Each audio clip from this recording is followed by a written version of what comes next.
Hello, all, and welcome to Astro Wheel of Fortune. My name is Vlada and I read tarot. And today I am doing a reading on the star card. And this is a part of my major arcana readings that I am doing.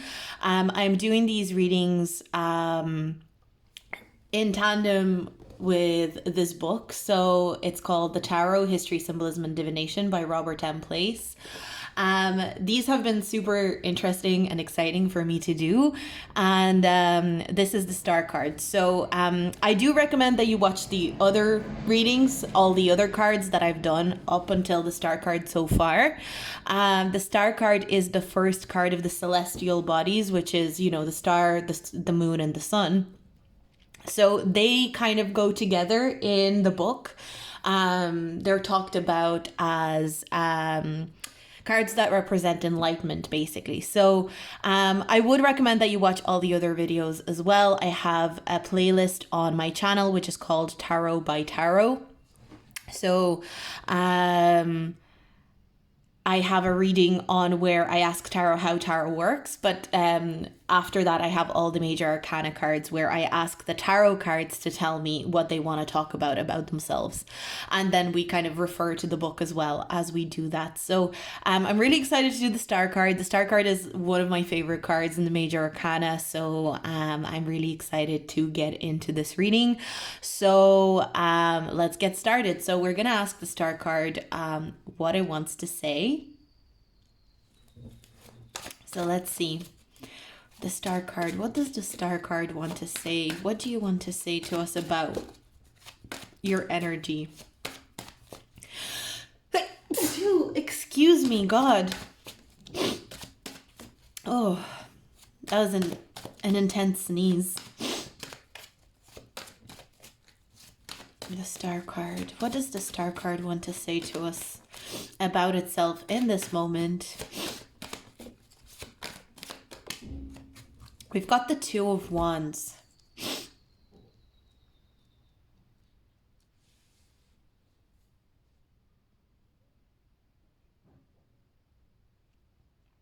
I've done this a couple of times. I actually want to refer to the Two of Wands in this book and see what it says, what the Two of Wands specifically say in this book. So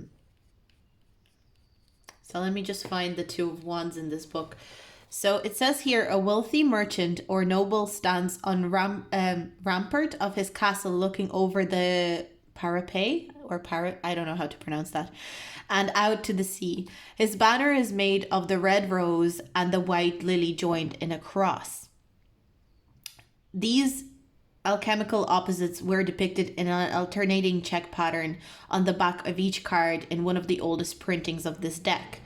One wand is strapped to the parapet. I don't know how to pronounce that. It represents a project that is complete and now supports the man. From this secure position, he now grasps a new wand and project.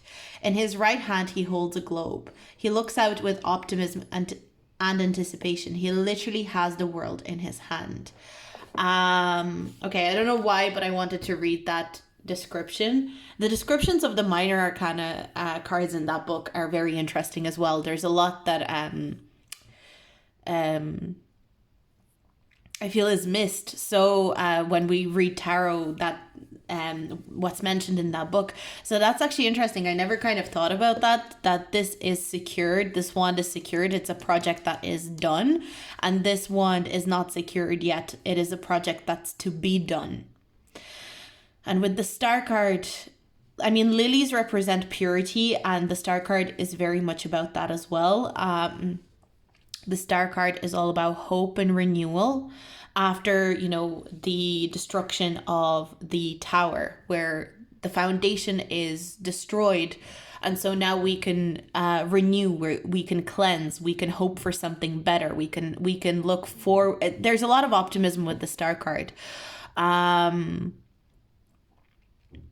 So the star card wants us to know, I feel like there's a lot of optimism with both of these cards. And the star card wants us to know that it is a very optimistic card to come out in a reading. Oh, I'm almost getting, it's very rare that a star card can be read through a negative lens. For some reason, I'm being kind of like pulled to that idea that a star card, when the star card comes out and what the star card represents, it would take a lot in terms of like what cards you would have around the star card. It would take a lot of negativity to drag the star card down. I'm almost getting this, and also with the star card, what I'm kind of getting is like if a star card comes out in a reading, it immediately purifies anything around it.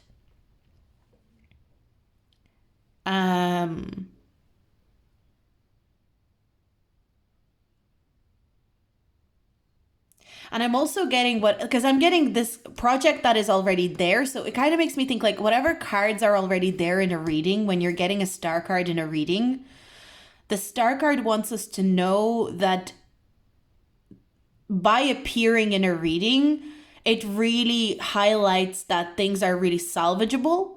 More can be done. In fact, more should be done. It's not all over. Things are not as desperate as they seem. There is a soothing nature to the star card. Let me just there is this like healing, soothing property to the star card.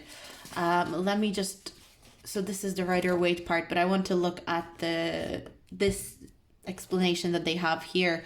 The star is the first of 3 cards that represent celestial bodies of greater and greater brilliance and light: the star, the moon, and the sun. This section of the trumps represents the ascent to the heavens that is a part of the symbolism of the mystical quest. The increasing brilliance of each celestial body indicates that we are approaching the source of light and clarity that is the goal of the mystic. This is why the experience of the source is called enlightenment. So the star card is like the first celestial body that indicates enlightenment and indicates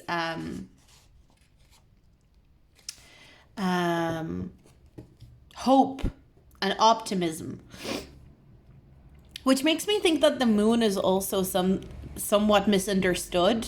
I know this is not the reading on the moon, but I'm already thinking about the moon because the moon is even brighter than the star.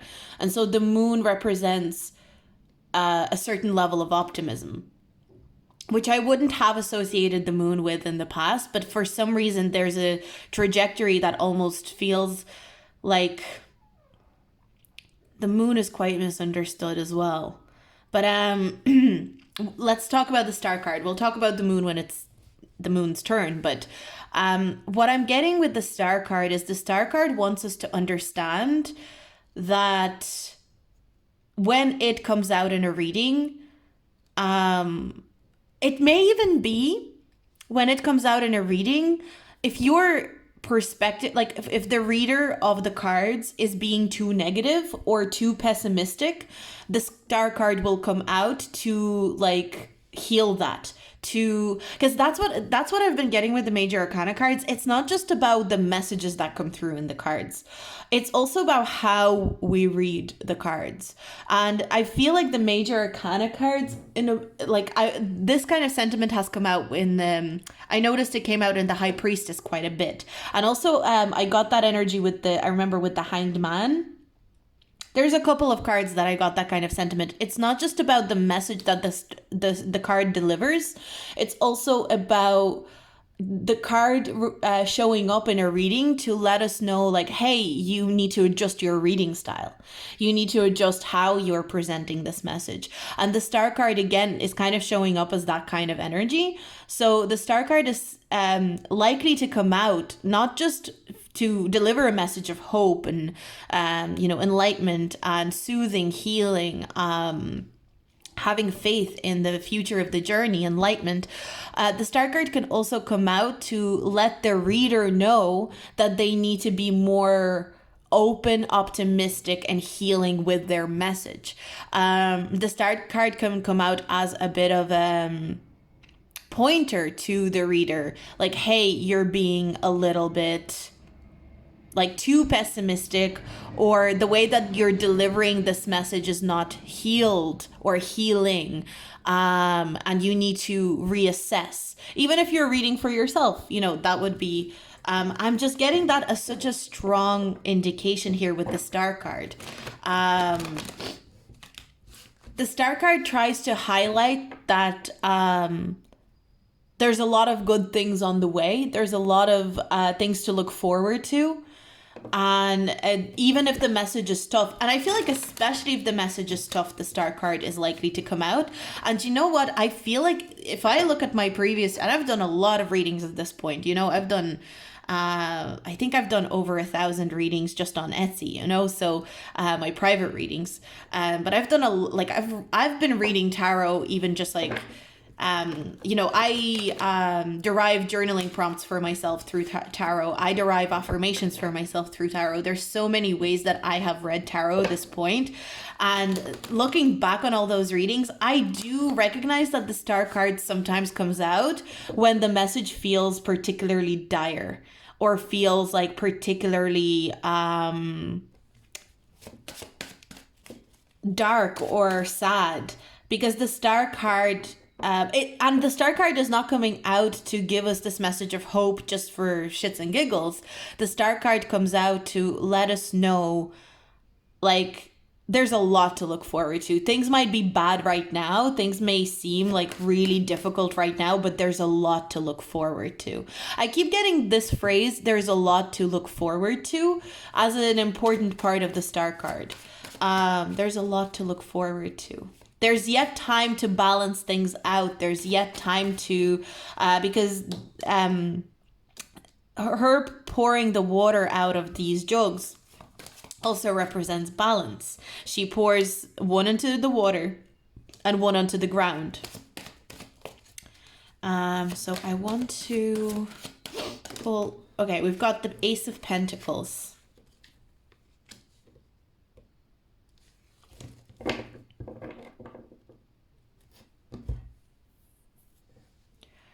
The star card also wants us to know that it is a card of opportunity.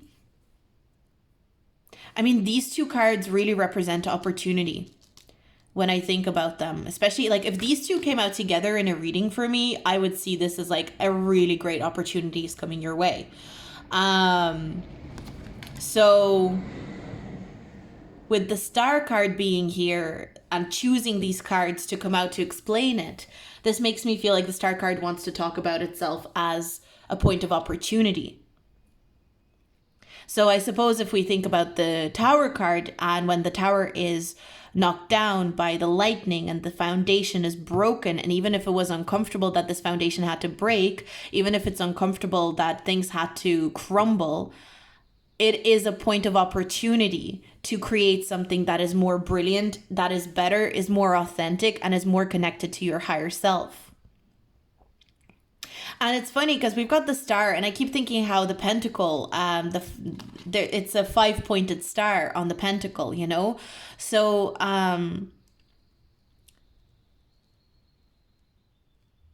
the star card, I kind of feel like the star card comes out in a reading when it wants us to know that this opportunity or this optimism or this positivity that is coming our way, it is not just in imagination.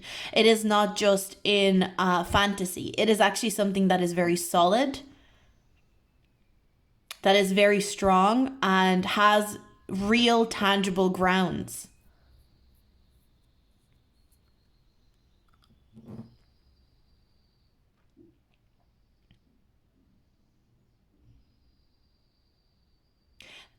I can't help but feel with the Ace of Pentacles and the Two of Wands, there's something very assured. Like, this is a sure thing. This is a sure opportunity. Be assured is something that's coming through as well. So the star card is really reassuring. And I think the star card is kind of saying, like, maybe people underestimate how reassured they should feel in a reading when they get the star card. It's like, be assured. Be assured in this message. And I feel like if the message that comes out, like, the star card can also come out as almost like a full stop to a message from a point of view, like, especially if you did a reading and you had all these cards come out, Whatever. Let's say we did get the Ace of Pentacles and the Two of Wands coming out at the start of the reading, and I would read this as there's a very solid opportunity on the way to you. There's an opportunity to connect to something very solid, something that has a lot of potential, and something that gives you a lot of room to grow in a very tangible sort of way. And if the Star card came out after them, I would look at it as like, now that I'm doing this reading, it would be this feeling of like, and please be assured of that. Do not doubt it. So the Star card calls upon us to have like zero doubt about something, to not doubt the positive outcome of something, to not doubt that things are going to turn around for us. Or if the message is positive, to not doubt that this positive message is afoot. The Star card assures us that, and I suppose that's in a way, we do talk about the Star card being like a wish fulfillment card sometimes. I feel like that's kind of tied into that. Wish fulfillment is becoming like a bit of a buzzword, but I feel like with the Star card, wish fulfillment comes from a place of, it's assured. Be assured that, I guess that's okay. Be assured is making me think of faith, which is really closely connected to the Star card.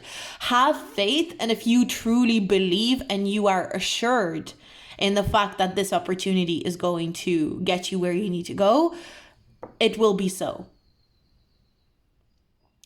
And so the Star card wants us to remember that faith is a really huge component of a wish coming true.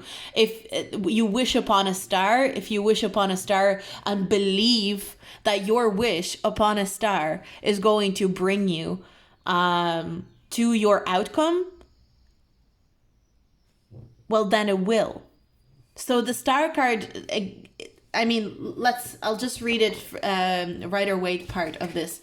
The Star is the quiet after the storm, presented in the last trump. The purified, therefore nude soul gently washes away the remaining dark matter, and the ladder to the stars is visible in the sky. O'Neill points out that Waite wrote in the secret tradition in alchemy that the final reward comes in the stillness that follows a tempest.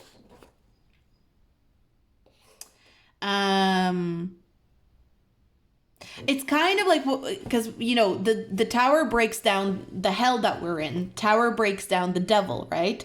That's the whole point. We get the devil, we are in hell to a certain degree, even though the devil wanted us to know that there are positive aspects to the devil. So I will remember that. I will honor that devil energy, but the tower essentially comes in to break us out of hell. The tower breaks down the cycles that we are trapped in. And after we're broken out, even though it's uncomfortable, after we're broken out of that cycle, we get to the Star, and the Star cleanses us. And with the stillness, it's only in stillness that we can have true faith, I suppose, is kind of what I'm getting out of the Star card here. It's only in the post-destruction, in the stillness of assessing what we've just destroyed, that we can have true faith and be assured that something good is on the way, because destruction is never for nothing, is kind of what I'm getting here. If something is destroyed, it's never for nothing. And that is where the Star card pulls its energy from. The stillness of realizing I destroyed this, but I destroyed this for a reason. So whether you destroyed a relationship that felt like hell or kept you stuck, whether you destroyed a career path that felt like hell and kept you stuck, you know that it was not for nothing. And even though you are now in stillness, that stillness provides a certain level of wisdom and a certain level of faith that you can keep moving. You can keep moving along and create a better future for yourself. So it says here, the Golden Dawn equates her to Aquarius, the water bearer. This is an opportunity to ascend to a higher state. It represents a breakthrough, an opportunity suddenly becoming available. Okay, opportunity. Yes. So that's funny. Ace of Pentacles. I forgot that this part was in the book. Maybe subconsciously I remembered, and maybe that's why I attributed these. But I kind of forgot that this was here. An opportunity suddenly becoming available. Calm after a storm. It is like forgiveness after an argument, or clarity after the disillusionment of the last trump. Forgiveness after an argument is interesting.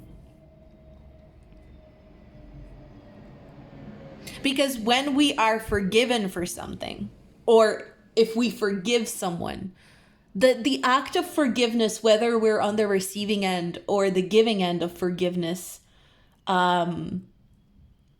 gives hope. Like, I know when I feel a sense of forgiveness, or like I'm forgiving something or someone, I do feel a sense of hope. When I integrate certain hurts, and I integrate certain things that have made me stuck, or in, that cycle of not being able to forgive, once I finally forgive, it feels optimistic. You feel a sense of optimism. You feel a sense of release, detachment. The star card can represent detachment as well. It's Aquarian energy. There's a detachment. That detachment starts happening with Aquarius and finishes with Pisces, or starts happening with the 11th house and finishes with the 12th house. So forgiveness is detachment. Detachment is opportunity to level up in some sort of way.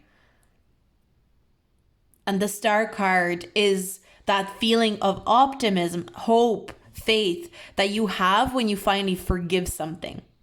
And to forgive something is to soothe it, right? Or when you get, if you say sorry to someone and they forgive you, it feels like such a soothing moment, right? To be forgiven feels so soothing. If you truly seek forgiveness and you receive forgiveness, there's something very healing and soothing about it. If someone truly seeks your forgiveness and you truly are able to forgive them, there's something very soothing about it. And so you're able to step into a new level of opportunity within the relationship, because forgiveness allows for space. The star card, okay, so I'm kind of also thinking the star also equals space. The star card is where you hold space, either for, or when you forgive yourself. Forgiving yourself for something can also feel extremely optimistic, extremely hopeful. But forgiveness is space. When you create space for something new to develop. And if you think about it, again, I'm kind of going to bring astrology into this a little bit. If you think about it, the 11th house and the 12th house, Aquarius and Pisces, they do create space. Those two signs, if the Aquarian energy creates space in terms of detaching emotionally, and creating space in a way that is more like for the collective, even, the Aquarian energy likes to create plenty of space and hold space for the collective. Aquarians hold space for the collective. Piscean energy creates space in the subconscious, of an individual and the collective, or the 12th house, So I wonder if the 11th house in astrology is creating space consciously, the collective or an individual creating space consciously, creating detachment consciously. And if the 12th house or Pisces, it's more like where the and maybe that's where the moon comes in, creating space subconsciously, whether for the collective or the individual. And so opportunity comes in with the first house, where the cycle starts again. That's where Aries energy comes in. Aries energy then initiates initiates something new, an opportunity. So the star card may not be opportunity itself in its expression. The star card may not be opportunity as a solid opportunity, but the star card creates space for the opportunity to be able to plant itself into the space of the star. But the star creates space in a way that is very healing. So this reminds me of the Death card. If you remember, in the Death card, we talked about the concept of nothingness, and where there is an ending, there's a beginning, but after the ending and before the beginning, there is space of nothing. And that nothingness is really, really important, and it's very, very needed. And so it's funny because we've got the star now, which is kind of a similar concept. Except, so the Death card was because the Death card is about rebirth, it's about endings and beginnings. The star card is a space that just exists without an ending or a beginning. It's constant, is kind of what I'm getting with the star card. The star card energy can be channeled at any time, anywhere. But it needs to be understood first. And the only way you can understand it is by going through the Death card process of space. There's an ending, there's space, there's beginning. There's an ending, there's nothingness, then there's a beginning. With the star card, it's more like it's just space. This space exists whether something else exists or whether something else doesn't exist. It's always there. You can always tap into the energy of holding space for something. You can always tap into the energy of forgiveness if you understand it. But you have to be on the journey. You need to be on that journey. You need to pass the star card on your own journey, or the concept of the star card on your own journey, to be able to hold that space for whatever opportunities might come. I hope this is making sense, because I don't even know if I'm making sense in describing this, but it feels very clear when I'm saying it.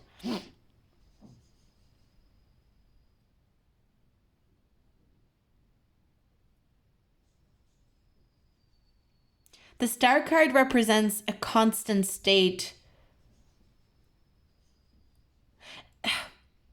It's like a constant state of healing. If the Death card is ending and beginning and there's space of nothingness in between. But with the Death card, we get to the Death card at a point where it makes sense for something to die, right? It has run its course. We talked about that in the Death card a little bit. Something has run its course. Before the Death card, we've got the Hanged Man. The Hanged Man sacrifices himself, or finally rests, or finally succumbs to his own discomfort. And so the Death card represents death when you've succumbed to... You kind of succumb to death, because it's this feeling of it's natural for things to end. It's natural for this thing to come to an end, and therefore death happens.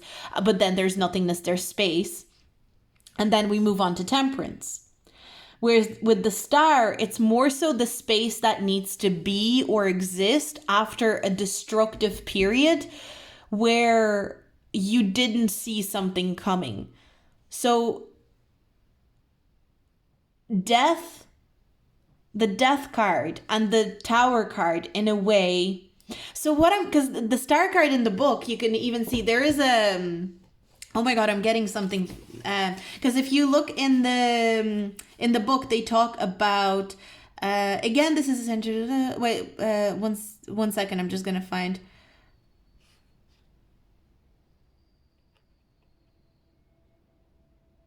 Again, this is essentially the same as the Marseille model, except that an anima figure is not only pouring onto the land and the sea, she is standing on both, like Temperance.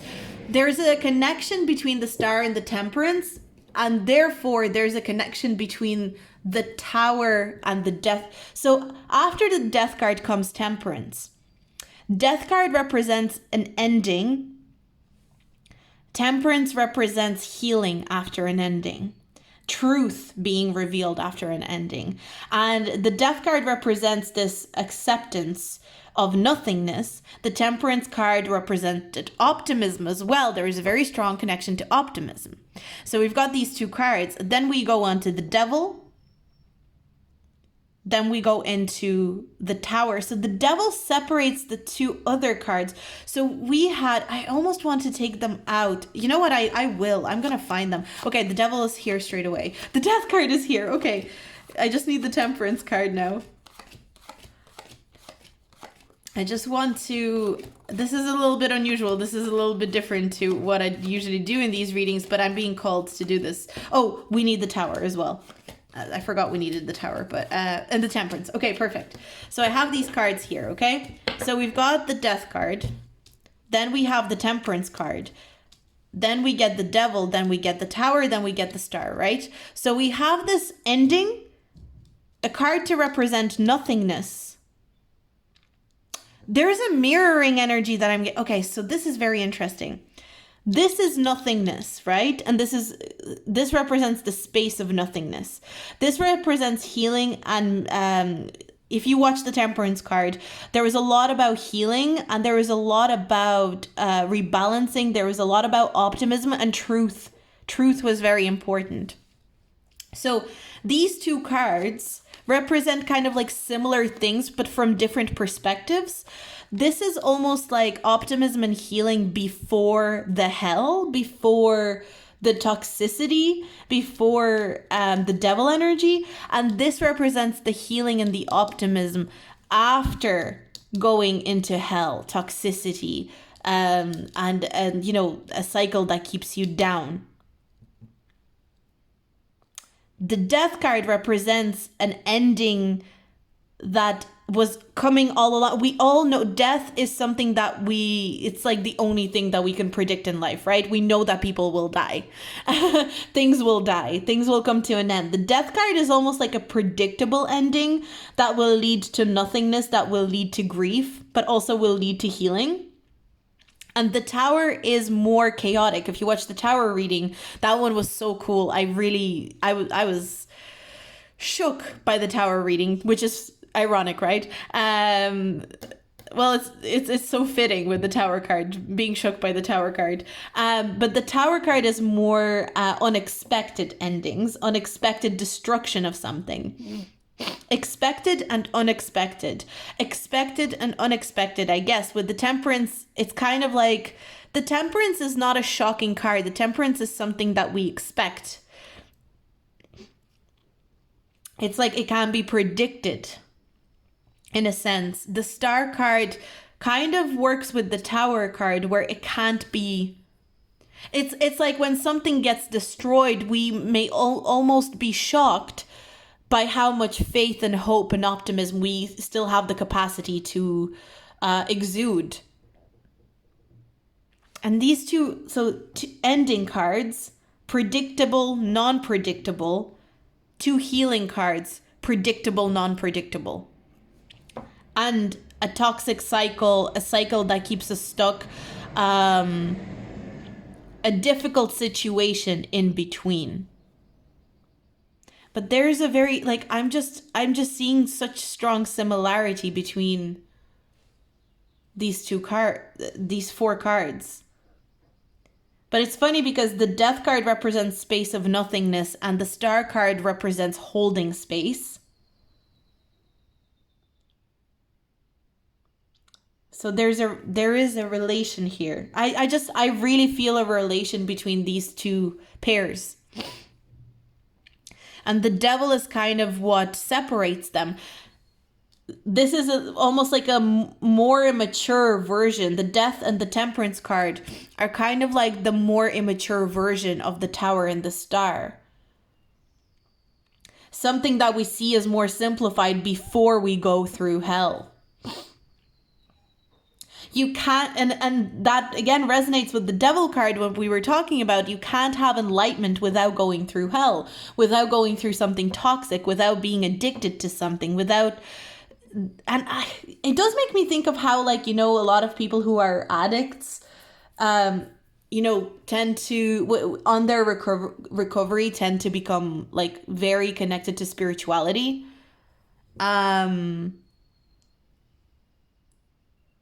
But like, I mean, and I don't mean addict specifically in like substance. I mean like when you're addicted to something, it's like enlightenment and spirituality take us out of addiction. And then in another way, it's like we're looking at this as like, you know, step 1, step 2, step 3, step 4. But in a way, this can also happen in tandem with the devil energy, right? Because it's in order to break the addiction, you may need to utilize the energy of the star and the tower. It's not that you go, I'm addicted, I'm breaking the addiction, I'm hopeful. These can actually be happening at the same time, right? All of major arcana can be happening at the same time if we really want to get very detailed about it. But I had to highlight this because there's again, 1 foot on land, 1 foot on in water, 1 foot on land, 1 foot in water in this. An ending through something that is like more predictable, an ending that was coming all along. It's an ending that everyone knew was gonna happen. An ending that was unpredictable. An ending that couldn't have been predicted. It's a chaotic ending. As if you watch the Tower reading, you will see there's a lot about chaos that we talk about. Both cards represent healing after an ending, but in different ways. With the Temperance, it was more like healing with the truth and healing with a certain level of optimism.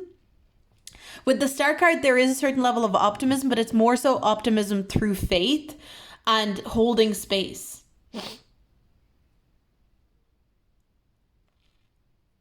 But it's funny, like anyway. So, the Star card is kind of giving me this message of,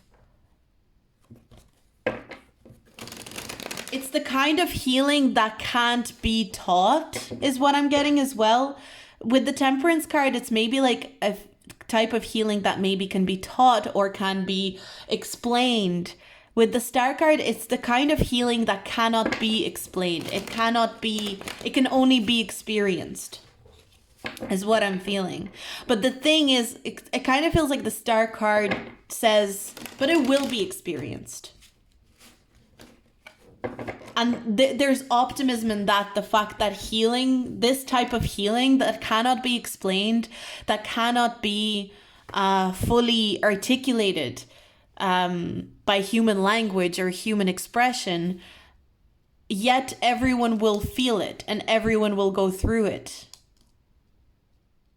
And that is something to be optimistic about. That is something to feel positive about. It's almost like everyone will have an opportunity to experience this kind of enlightened healing that nobody else can explain, that nobody can articulate. I'm even getting like the Star card is the kind of optimism that maybe even can't be articulated, because the Star card is kind of like the opposite of toxic positivity. The Star card is, because you've gone through death, you've gone through hell, and you've gone through destruction. Death, devil, tower, right? You've gone through these very difficult things. You've seen basically the worst of the worst, right? On your journey, on your quest as a soul. And yet you are still positive because you've experienced this immense cleansing healing. And so the Star card is so aware of the negativity or the pessimism of the world, and is still able to channel faith and channel optimism within itself.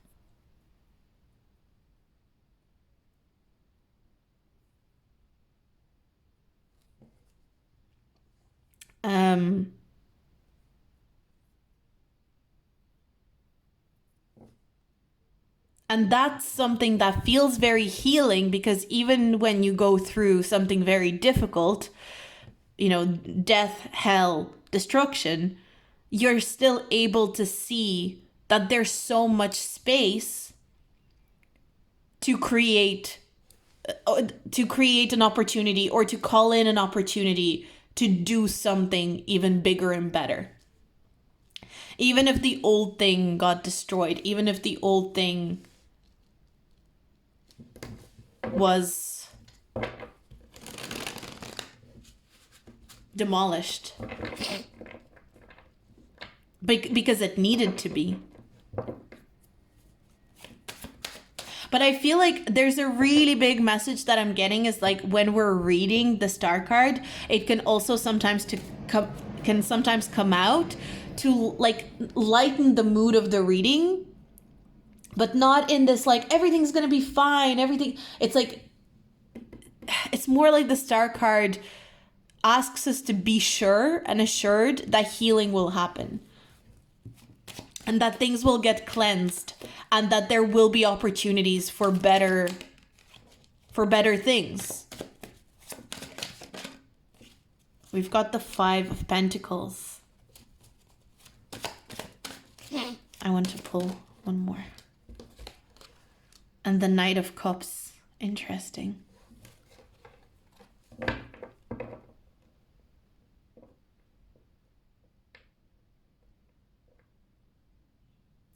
Well, I read the description for the 5 of Pentacles in this book, and what I liked in this book, what he mentions with the 5 of Pentacles is that it's not just a card of like being, not having resources and being poor, in simple words, but it's also a card of spiritual enlightenment through having nothing. And that really echoes. Actually, let me just read it out because I may as well, Here it is. 5 pentacles form a tree design in a stained glass window. The light coming through the window suggests the glow of warmth within the establishment. On the outside, a crippled beggar with a bell around his neck is trotting through the snow, accompanied by a poor woman clutching a tattered shawl around her neck. This card represents poverty and exclusion. It is the natural consequence of the actions taken by the noble of the 4 of Pentacles. As the stained glass window suggests a church, this card may also signify physical poverty combined with spiritual wealth. So it's like spiritual wealth and spiritual enlightenment through having nothing. And I feel like the star card represents that with the tower being destroyed. It's the spiritual wealth. The soul is naked as well. So there's this sense of spiritual wealth through having nothing. And the Knight of Cups, actually, I only looked at this recently as well. His description of the Knight of Cups, and I actually want to read it as well for you. Unlike the page with his tulips, the knight has a fish on his surcoat. Like Hermes, the messenger of the gods, he has wings on his helmet and on his feet. The knight has crossed over. He is no longer one who just receives messages from the unconscious. His purpose is aligned with the unconscious, and he brings the message to others. He is on errand to deliver his cup. This card represents a message or a messenger, but it can also represent one who practices divination.